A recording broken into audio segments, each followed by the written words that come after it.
अस्सलाम वालेकुम। आज हम पोस्ट मॉडर्निज़म पे बात करेंगे। इस पे मैं एक मज़मून भी लिख चुका हूँ, लेकिन मैं चाहता हूँ कि आज इस पे कुछ लेक्चर भी हो जाए। असल में हुआ यूँ है कि पोस्ट मॉडर्निज़म जो है उसको समझने के लिए हमें ज़रा हिस्ट्री में जाना पड़ता है।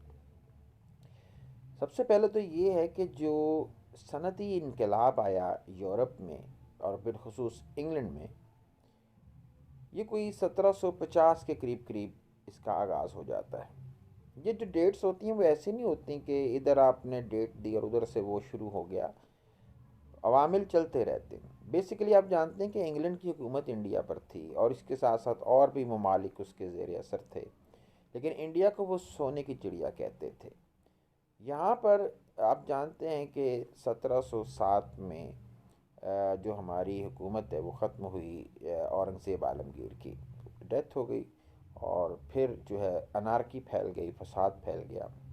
और अंग्रेज़ जो ईस्ट इंडिया कंपनी के तहत यहाँ आए थे, उन्होंने सियासत में हिस्सा लेना शुरू कर दिया था और बहुत से राजे महाराजे उन्होंने ख़रीद लिए थे और उनके ख़जाने जो थे वो फिर कहने के इस शर्त पे वो लेके जाते थे कि हम तुम्हारी हुकूमतों को इस्तेहकाम देंगे।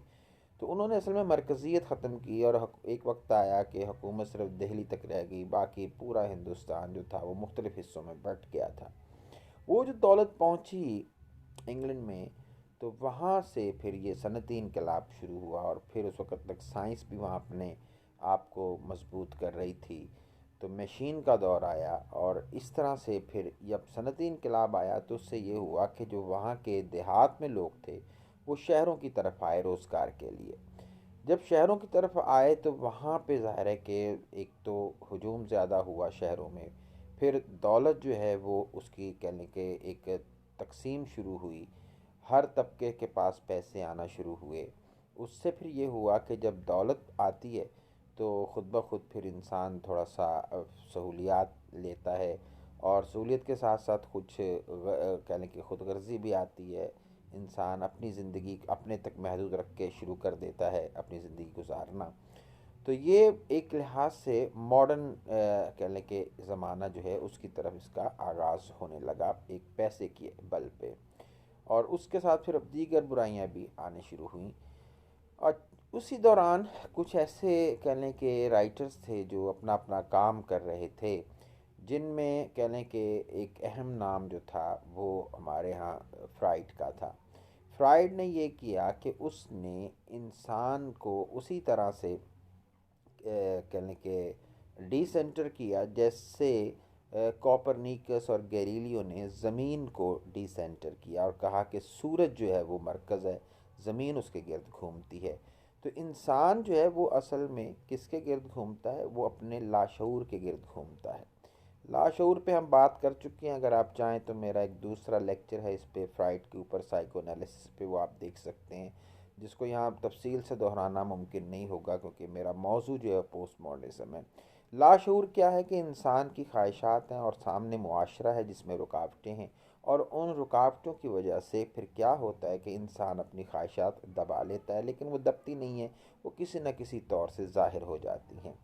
और वो जिस तरह से ज़ाहिर होती हैं उसके फिर मुख्तलिफ़ तरीके भी मैंने उसमें बयान किए हुए हैं, जैसे कि अपने आप को बहुत आला पेश कर देना और उसके तहत अपनी ख्वाहिशात पूरी कर लेना, या ये कि अपने रिप्लेस कर लेना अपने आप को किसी और रंग में पेश कर देना ताकि लोग आपके बारे में शक व शुबा में न पड़ें। स्लिप ऑफ टंग मैंने उसमें ज़िक्र किया है। दूसरा जो इसमें राइटर हमें मिलता है वो कार्ल मार्क्स है। कार्ल मार्क्स ने बज़ाहिर तो आप देखते हैं कि माशियात पे काम किया, फ़लसफ़ा दिया कम्युनिज़म का। और उसने असल में क्या किया, उसने कहा कि ये जो हम शऊर लिए फिरते हैं ये सारा झूठा शऊर है, फॉल्स कॉन्शसनेस है, कि जो इंसानों को ये सोच कर दिया गया है कि आप जो कर रहे हैं वो आप खुदा की मर्ज़ी से कर रहे हैं, और ये कि ये आपको कनात करना चाहिए। यानी ये उसने कहा अमीरों का एक दिया हुआ बयानिया है, नैरेटिव है, जो गरीबों के लिए है, ये जो लालच बुरी बला है, ताकि गरीब जो है वो अमीर होने का सोचे ना। या ये कि honesty is the best policy, के ताकि हमारी फैक्ट्रीज़ में ये काम करें और ईमानदारी से करें, कोई चोरी ना करें। इसी तरह से फिर ये कहा गया कि जैसे जैसा करोगे वैसा भरोगे। ये वो सारे कहने के जो कॉल हैं वो असल में इंसान ने इंसान को अपने ज़ेरे असर रखने के लिए पैदा किए हैं कि अगर एक अमीर मारेगा किसी गरीब को तो ठीक है, जैसा करोगे वैसा भरोगे। तुमने चोरी की, तुमने डाका डाला या तुमने कोई बदयांती की, तो इसलिए फिर कह लें कि उस पर वो बहुत शुक्रिया मज़हर अलवी साहब, बहुत शुक्रिया। तो इस तरह से फाल्स कॉन्शियसनेस का ये डेवलप किया गया है। और फिर इसी तरह से एक और जो नीचा, जिसको हम गलती से नेटशे पढ़ते हैं, असल में तलफ़ुज़ उसका नीचा है। नीचे जो है उसने ये कहा कि जो हिस्ट्री है ये सारा एक झूठ का पलंदा है। और उसकी जो uses and abuse of sorry abuse of history जो है उसकी किताब, उसने हिस्ट्री को कहा कि ये सबसे बड़ी वजह है, क्योंकि हिस्ट्री ऐसी चीज़ है जो हर कौम के साथ है और उस हिस्ट्री में वो कौम कभी ना कभी अज़मत और बुलंदी पे रही होती है। लिहाजा वो दोबारा कोशिश करती है कि उसी बुलंदी पर जाए, उसी ग्रेटनेस को हासिल करे, और इसके लिए फिर वो दुनिया में फसाद पैदा करती है। उसकी लाइन बड़ी खूबसूरत है, कहता है कि जो है ना, there is no war among the dogs because they have no yesterday और हिस्ट्री, कि कुत्तों में कभी लड़ाई नहीं होती क्योंकि उनके पास कभी कोई तारीख नामी चीज़ नहीं है। तो कहता है कि ये जंग है, ये सारी फसाद ये हिस्ट्री की वजह से, यानी हिस्ट्री को इंसान बहुत अहम समझता है, हर कौम अहम समझती है। उसने कहा ये हिस्ट्री जो है ये तासुब पर जो है ना वो कह लें कि कायम है। इसी तरह से सोश्योर एक बहुत बड़ा फ्रांसीसी है, कह लें कि फ़लसफ़ी, उसने जो बात की सोश्योर ने, मैं तमाम दोस्तों का शुक्रिया अदा करता हूँ, लेकिन मेरा टॉपिक पे ध्यान है, इसलिए आप अगर सुन रहे हैं तो बहुत मोहब्बत है आपकी, फ़र्दन फ़र्दन सलाम। सोश्योर ने ये कहा कि जो लैंग्वेज है ना, असल में ये मसला है। वो एक कदम आगे बढ़ा था फ्राइड से। फ्राइड ने कहा था कि अनकॉन्शियस या लाशूर जो है वो मसला है, उसने कहा कि नहीं, ज़बान मसला है। एक बच्चा जो होता है, जो पैदा होता है, वो एक रियल स्टेज में होता है, उसको कुछ नहीं पता होता किसी नफ़रत का, किसी मज़हब का, किसी सियासत का, किसी कौम का, किसी वतनीयत का। ज़बान के ज़रिए हम उसमें ये सारी चीज़ें दाखिल करते हैं। जब वो दाखिल करते हैं तो वो फिर एक ऑब्जेक्ट बनता चला जाता है, यानी एक ज़ुबान उसको अपना ऑब्जेक्ट बनाती है, जिसको फिर बाद में हम सब्जेक्ट कह देते हैं। और वो सारी उम्र इसी गलतफहमी में रहता है कि मैं एक सच में जी रहा हूँ, हालांकि वो एक झूठ है। इसको फिर कह लें कि सोशोर जो है, ये सारे लोग जो थे इन्होंने मिल के एक बुनियाद रखी। उधर से ये हुआ कि पहली जंग अजीम हो गई 1914 से लेकर 1918 तक। जब ये हुई तो एक फ़लसफियाना बहस शुरू हुई कि ये क्या हुआ कि एक ऐसा नज़रिया, एक ऐसी ट्रेडिशन जो इस पे हम सदियों से कायम थे, और वो जो ट्रेडिशन है उसने हमारे जो है इतना भी ख्याल नहीं किया कि इंसानों को हज़ारों लाखों की तादाद में मार दिया। इसका मतलब ये सारा फ़लसफ़ा झूठ है।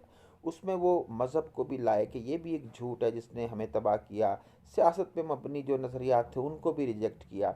अब हुआ ये कि जब जंग हो गई और उसके बाद ख़ात्मा हो गया, तो अब इंसान का मसला ये था कि उसके पास ज़िंदगी मौजूद थी, लेकिन गुजारने के लिए जो है ना उसके पास कोई भी कह लें कि कोड ऑफ लाइफ नहीं था, क्योंकि वो पिछला कोड ऑफ लाइफ जो है वो छोड़ चुका था। अब यहाँ पे ज़िंदगी एक मीनिंगलेस हो गई थी कि किस तरह से ज़िंदगी को गुजारा जाए। तो यहाँ से असल में एक मॉडर्निज़म की तहरीक शुरू होती है। मॉडर्निज़म जो क्या था, वो मुख्तलिफ़ तहरीकों का मजमूआ था, जिसमें मुख्तलिफ़ किस्म की अदब में भी उसका कह लें कि असर हमें आया, जैसे इमेजिज़म का तस्वुर उसमें हमें मिल जाता है। ठीक है, ये यहाँ पे तफसील की ज़रूरत नहीं है कि वो कौन कौन सी तहरीकें थी। लेकिन हुआ ये कि 1939 में दूसरी जंग अज़ीम हो गई। गोया वो जो मॉडर्निज़म का नज़रिया था, जिसने एक इंसान को थोड़ी देर पे एक कह लें कि सहारा दिया था, वो ख़त्म हो गया। कैसे? क्योंकि जब दूसरी जंग हुई और उसमें फिर तबाही हुई और बहुत ज़्यादा तबाही हुई, आप जानते हैं कि 6 अगस्त और 9 अगस्त को नागासाकी और हिरोशिमा पे बॉम्ब गिराया 1945 में, तो लाखों लोग मरे। तो फिर वही सवाल पैदा हुआ, क्योंकि उन्होंने ट्रेडिशनलिज्म को, यानी जो पुराना एक नज़रिया था, उसको क्यों उतारा कि वो उनको जंजीर लगता था। और इधर क्या हुआ, इधर ये हुआ कि जब मॉडर्निज़म आया सामने, तो मॉडर्निज़म जो था उसमें इंसान ने अपनी अकल से कुछ तस्वुरात बनाए, लेकिन देखा जाए तो वो भी एक जंजीर थे, चाहे वो सोने की थे, गोल्ड की थे, लेकिन वो भी एक जंजीर थे। तो 1945 के बाद अब एक फिर वैक्यूम, एक खला पैदा हुआ कि अब इंसान क्या करे, क्योंकि उसने एक जो सदियों का फ़लसफ़ा, उस पर भी ज़िंदगी गुजार कर देख ली, और जिस तरह से अपने जहन से एक फ़लसफ़ा बनाया उस पर भी ज़िंदगी गुजार कर देख ली। लेकिन देखा जाए तो वो 18 से 39 के दरमियान का जो फ़र्क है, जब 19 यानी कि 1918 में जंग ख़त्म हुई और 1939 में दूसरी शुरू हुई, तो ये महज जो है वो 21-22 साल भी ना गुजरे और कह लें कि फिर तबाही आ गई। लिहाजा यहाँ पर फिर एक और 1940 के करीब करीब एक और फ़लसफ़ा जन्म लेता है यॉन पॉल सार्त्र के, जिसको हम कहते हैं कि एग्जिस्टेंशलिज्म का नज़रिया, वजूदियत का नज़रिया। जी। अब हुआ ये कि दरमियान में कॉल आ गई, इसलिए थोड़ा सा इंटरप्शन पैदा हुई। तो हुआ ये कि फिर अब इंसान के पास एक वैक्यूम था, वही मामला कि ज़िंदगी मौजूद है लेकिन कोई नज़रिया नहीं है। तो इस नज़रिए को कैसे गुजारा जाए, यहाँ पर हमें कुछ राइटर्स मिलते हैं। एक वर्जीनिया वुल्फ, जिसने ये नज़रिया दिया कि आप यूँ करें कि ये जो मीनिंगलेस लाइफ है, इसमें आप एक रोशनी ढूंढ रहे हैं। जब आप रोशनी ढूंढ रहे हैं तो इसकी ज़रूरत ये है कि आप ख़ुद क्यों नहीं रोशनी बन जाते। अगर उसका नावल पढ़े ना, टू द लाइट हाउस, वो इसी कॉन्टेक्स्ट में है कि आप जो किसी और की तरफ देख रहे हैं मदद के लिए, कोई आपको कोड ऑफ लाइफ दे, आप खुद एक ऐसा बन जाएं कि लोग जो हैं वो आपसे मदद लें, आपको सपोर्ट समझें। वो जैसे अहमद फराज का शेर है ना कि शिकवाए जुल्मत शब से तो कहीं बेहतर था, अपने हिस्से की कोई शम्मा जलाते जाते। यही कहने बिल्कुल नज़रिया वर्जीनिया वुल्फ ने दिया। उधर हमें हेमिंगवे मिलता है। हेमिंगवे ने क्या किया, उसने कहा कि ये बिल्कुल दुरुस्त है कि लाइफ में कोई मीनिंग नहीं है और हमें ढूंढने की ज़रूरत भी नहीं है, लेकिन फिर किया क्या जाए। उसने कहा आप जिस किरदार में पैदा हुए हैं, आपको जो भी कैरेक्टर मिला है, मसलन मैं एक टीचर हूँ, कोई एक डॉक्टर है, कोई एक माहीगीर है। अगर ओल्ड मैन एंड द सी को पढ़ें, उसमें यही तस्वुर है कि अगर वो एक किरदार आपको मिल गया और आप उसमें ज़िंदगी गुजार रहे हैं, चाहे उसका कोई भी मकसद नहीं है, चाहे वो बिल्कुल फजूल है, लेकिन आप उसको करते चले जाएं। For whom the bell tolls, उसका नावल जो है वो इसी बात पे है। उसमें जो कैरेक्टर है जॉर्डन, वो एक पुल को उड़ाना चाहता है। उसे पता है कि ये पुल उड़ाने से कोई फ़ायदा नहीं होगा, लेकिन उसके बावजूद वो पुल को उड़ा देता है बॉम्ब से। यही वो नज़रिया जो हेमिंगवे ने दिया है कि आपके हिस्से जो काम है वो आप करते चले जाएं। ठीक है। टी एस एलियट की वेस्टलैंड जो है वो इस बात पे ख़त्म होती है कि आप इसमें क्या करें, कॉपरेशन करें, आप सिंपथी का मुजाहरा करें, आप लव का मुजाहरा करें। तो ये वो नज़रियात है जो इस तरह से सामने है। और एग्जिस्टेंशलिज्म फिर ये आया उसी में कि आप क्या करें कि ये दुनिया जो है ये बेमानी है, इसमें कोई मीनिंग नहीं है और लिहाजा इसको मीनिंग देने की ज़रूरत ही नहीं है। जब है ही नहीं मीनिंग, तो इसको मीनिंग क्यों दिया जाए, इसको ऐसे ही गुजारा जाए। अब उसमें एग्जिस्टेंशलिज्म का जो नज़रिया है उसको फिर एक ड्रामाटाइज करके आप देखते हैं वेटिंग फॉर गॉड सामने आता है। वो एक और बहस हो जाती है कि उसमें किस तरह से फिर जो है ना वो कह लें कि वो क्या एग्जिस्टेंशलिज्म को वो सपोर्ट करता है या नहीं। वो उसके दोनों पहलू दिखाता है कि अगर मीनिंग नहीं होगा तो फिर लाइफ कैसी गुजरेगी।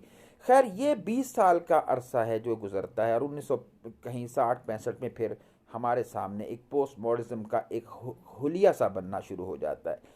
अच्छा, उसमें क्या है, पोस्ट मॉडर्निज्म में जो बुनियाद है वो ये है कि आपके पास केओस है, इस वक्त एक इंतशार है, एक बेमानियत है, कोई इसमें माना नहीं, लाइफ में मीनिंगलेसनेस है।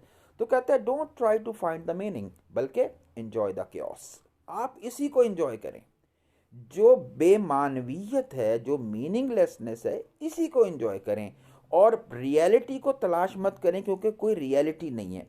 इसको एक तरफ तो वो ये कहता है कि प्ले विद द रियलिटी, यानी आप जिसको बहुत अहम चीज़ समझ रहे थे सदियों से, उन्होंने उसको एक खेल बना लिया। क्यों बनाया, उसका एक दूसरा तस्वुर है कि क्योंकि दुनिया में कोई एक रियलिटी मौजूद नहीं है, बल्कि प्लूरैलिटी ऑफ रियलिटी है, यानी बहुत सारे सच हैं, हर शख्स का अपना सच है। जैसे अगर आप मुझे देख रहे हैं, आप कहेंगे कि मेरे साथ पीछे जो एक आईना है, मैं यहाँ पर देख रहा हूँ कि मेरे सामने एक मोबाइल है। तो अब मैं भी सही हूँ और आप भी सही हैं, क्योंकि दोनों के सच मौजूद हैं और दोनों देख रहे हैं सच। तो ये प्लूरैलिटी ऑफ रियलिटी जो है ना, इसकी वजह से कहा गया कि दुनिया में कोई सच नहीं है, और जब सच नहीं है तो आप इंजॉय करें, इसी तरह से जाए ना। लिहाजा अगर आप देखें, जब ब्लैक्स में ये चीज़ जाती है तो वहाँ नेग्रीट्यूड का नज़रिया नज़र आता है। वो कहते हैं वो इंजॉय आर ब्लैक कलर, हम खुश हैं कि हम, बल्कि उन्होंने कहा तुम गोरे हो, जैसे एक ताना होता है ना, उनका तुम गोरे हो, हम तो काले हैं, यानी उस पर उन्होंने इसको इंजॉय करना शुरू कर दिया। तो ये जो पोस्ट मॉडर्निज्म है ये एक इस नुक्ते पे खड़ा है। आगे इसकी फिर मज़ीद शक्लें हैं। जब ये ज़बान में गया तो ज़बान में पोस्ट स्ट्रक्चरलिज्म का कहने के जो नज़रिया है वो सामने आता है। ठीक है, जिसमें फिर ख़ास तौर पे अगर आप जाते हैं डेरिडा को देखते हैं, उसने सेंटर मार्जिन थ्योरी पेश की उसने कहा कि कोई भी निज़ाम, कोई भी चीज़, वो एक सेंटर पे खड़ी है। वो सेंटर खुद उस निज़ाम को बनाता है और फिर वो कहता है कि आप इस सारे उसूलों को मानें, और अगर आपने ऐसा किया तो आप पे तनकीद होगी, लेकिन खुद वो सेंटर तनकीद से बुलंद रहता है, कोई उस पर तनकीद नहीं कर सकता। इस सेंटर मार्जिन थेरी को आप अप्लाई कर लें। उसने फिर इसमें अगर देखा जाए तो मज़हब में अगर आए तो एक जैसे खुदा का तस्वुर है और बाकी मार्जिनस में हैं, यानी कि फॉलोअर्स हैं। एक हुक्मरान है और बाकी अवाम हैं, वो भी सेंटर मार्जिन है। इसी नज़रिए को जब ख़वातीन के हवाले से, क्योंकि उस वक़्त तक 1950 तक आप जानते हैं सिल्विया प्लैथ भी अपना बहुत सारा लिटरेचर तख्लीक कर चुकी थी, जिसको आप कह लें कि जानते हैं कि उसने तो वो बात की थी कॉन्फेशनल पोइट्री की, लेकिन वो एक ख़वातीन की भी नुमाइंदा नज़म जो है वो लिख रही थी उस वक्त। तो यही फेमिनिज़म के नाम से ही फिर ये आ गया तस्वुर कि जिसमें उन्होंने कहा ये मर्द जो है हम इसी की तरफ क्यों देखते हैं अपने आप की तस्कीन के लिए, हमें इनकी ज़रूरत नहीं है। बल्कि ये कहा गया कि जो कैमरा है, इवन कैमरा इज़ मेल, क्योंकि वो क्या करता है, वो औरत को दिखाता है जस्ट क्योंकि वो एक कमोडिटी है, ताकि मर्द जो है वो खुश हो सके। फेमिनिज्म के इस नज़रिए से फिर लेस्बियन मूवमेंट सामने आती है कि औरत औरत से जिनसी तस्कीन हासिल करती है, और इन्हीं के रिएक्शन में फिर गे मूवमेंट आ गई कि मर्द मर्द से फिर तस्कीन हासिल करने लगा कि हमें औरत नहीं चाहिए, अगर औरत को हम नहीं चाहिए, यानी ये रिएक्शंस हैं जो चलते चले गए। फिर उधर से आप देखें तो मार्क्सिज्म आ जाता है, वही उन्होंने सेंटर जो है वो बनाया उस शख्स को, ऑल थूसर इसमें बड़ा अहम है, जिसने ये काम किया कि ये जो हम हासिल कर रहे हैं चीज़ें, ये क्या हैं, असल में सारा काम जो है वो मजदूर करता है, सारा प्रॉफिट अमीर ले जाता है, और मजदूर से कहा जाता है कि जो कुछ हो रहा है ये तेरी किस्मत है तो इस पर राजी रहे। तो मार्क्सिज्म जो है उसने इस तरह से काम किया। ये मुख्तलिफ थेरीज फिर बनती चली गई, जैसे फेमिनिज्म की है, पोस्ट स्ट्रक्चरलिज्म की मैंने ज़ुबान के हवाले से बात की है। इसी तरह से फिर आपकी ये कहने के ये जो मैंने अभी नाम लिया मार्क्सिज्म का, यही चीज़ फिर पोस्ट कलोनियलिज्म में चली जाती है कि इसी तरह से जो ब्लैक्स थे उन्होंने भी कह लें कि देखा कि ये काम क्या हो रहा है, जो वेस्ट, यानी उन्होंने कहा कि दुनिया दो हिस्सों में तकसीम होकर रह गई है, the west and the rest. एक मगरिब है, सफ़ेद फार्म लोग हैं, और बाकी जो है वो सारे दूसरे हैं। क्योंकि दुनिया में आप देखें तीन तरह के लोग नज़र आएंगे, एक प्योर वाइट हैं, एक हम जो दरमियान में हैं, और एक बिल्कुल ब्लैक्स हैं। बल्कि वो ब्लैक को फिर उसके ऊपर अपना बड़ा हुआ कि ये हमारे साथ ज़्यादती और जुल्म और ये वो, फिर वहाँ से भी आवाज़ें उठी हैं कि उन्होंने अपने कहने के उसके ख़िलाफ़ फिर कहने के उठे, और पोस्ट कॉलोनियलिज्म का नज़रिया सामने आया। आज आप देखते हैं, हम फिल्म में जाते हैं, आप या पीएचडी में जाते हैं, तो इन्हीं थेरीज़ को लेके फिर आगे लोग थीसिस करते हैं। ये एक मुख्तसरन सा पोस्ट मॉडर्निज्म के ऊपर, ज़ाहिर है कि ये लंबी ना स्पीच हो सकती है ना लोग सुन सकते हैं, लेकिन एक खाका सा पेश किया है ताकि इसको हम जहन में रख लें और इसके ऊपर फिर मज़ीद स्टडी कर सकें। आगे तो पोस्ट थेरी का भी वक्त आ चुका है, लेकिन उस पर भी इंशाल्लाह कभी बात होगी। तो मैं आपकी समातों का बहुत शुक्रगुजार हूँ कि आप देख रहे हैं, आप ये बात कर रहे हैं। अभी बहुत सारी बातें दरमियान में रह गई हैं कि किस तरह से इंसान जो है वो क्योंकि एक सब्जेक्ट कैसे बनता है इंसान, इस पे भी कैथरीन बेल्सी ने बहुत खूबसूरत जो किताब लिखी है, कभी उसका भी तस्करा इंशाल्लाह होगा। तो मैं आप सब दोस्तों का बहुत मशकूर हूँ, जिन दोस्तों ने सलाम किया, जिन